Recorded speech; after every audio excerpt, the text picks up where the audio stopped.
that voted to keep the name Trump International was then awarded a position on a Trump commission, or on a presidential commission. Anyway, it's in the Washington Post today.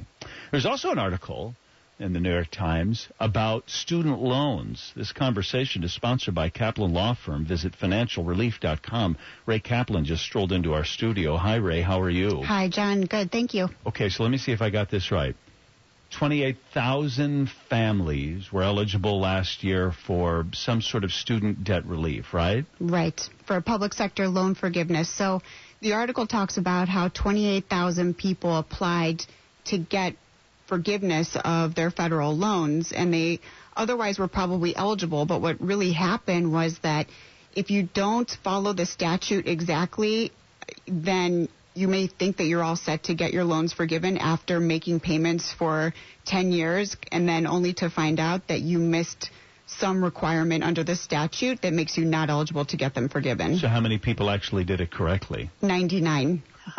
Not 99%. No, 99 people. It was 5% of the people, or was it even less than that? It's even less than that. No, I think it was like less than 1% of the people who were eligible for and had been compliant actually reaped the benefits because they didn't know what to do. Exactly. Yeah, it's very important that you follow the requirements of the statute, because public sector loan forgiveness is a great thing, but if you're making payments and you think that you're meeting the requirements and you're actually not, then all you're doing is making payments for 10 years only to be very disappointed. And this is for the loan forgiveness that says if you make consecutive payments, you don't miss one for 10 years, then the loan can be forgiven? Right, and the elements of the statute can be a little bit complicated, but only certain payment plans qualify you, and only on certain types of loans. So a lot of people were paying on FEL loans, which don't exist anymore. You need to turn your loans into direct loans. There's a whole process.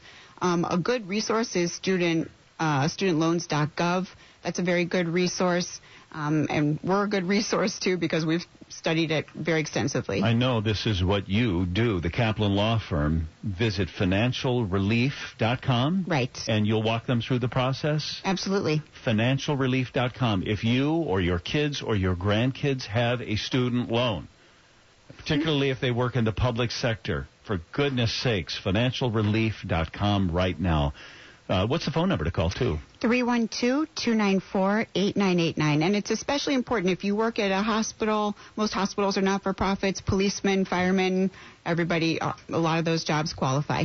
Nice to see you, Ray Kaplan. Thanks for coming in. Thank you very much. Still to come, all the batters. Steve Bertrand has the news from the Northwestern Medicine